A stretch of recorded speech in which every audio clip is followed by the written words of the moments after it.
Blind spot warning is a collision warning system. It detects vehicles in the blind spot while driving and notifies the driver to their presence. Some systems provide an additional warning if the driver activates the turn signal. Joel, can you please explain to us where the blind spot monitors are on this vehicle and how it functions? Sure. So blind spot monitors are located behind the bumper cover.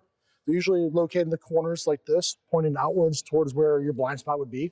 And what they do is they shoot out a radar signal, and it bounces off the car, comes back, and it tells you, hey, there's someone in our blind spot. And the way it does that is alerts you on the mirror with an indicator typically. Okay.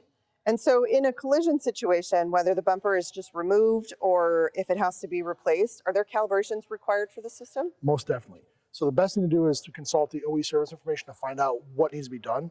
Some manufacturers, something as simple as just removing the bumper cover and replacing it, you need to do a calibration. Some manufacturers don't need calibrations unless you remove this radar sensor or it's replaced, things like that.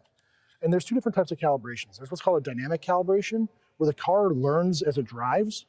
And then there's also the static calibration, which means we have to put a target at a certain area, a certain distance away, and then teach it that calibration so it knows where to find the car in space. And how would a consumer know if their vehicle is equipped with a blind spot monitor? It's fairly easy to see that. The easiest thing to do is sit in the driver's seat and key the vehicle up, turn the car on. You want to look in the mirror itself and look for like a little yellow or orange dot in the corner. Some manufacturers have it on the side of the mirror, and some actually have it on the interior marker inside there.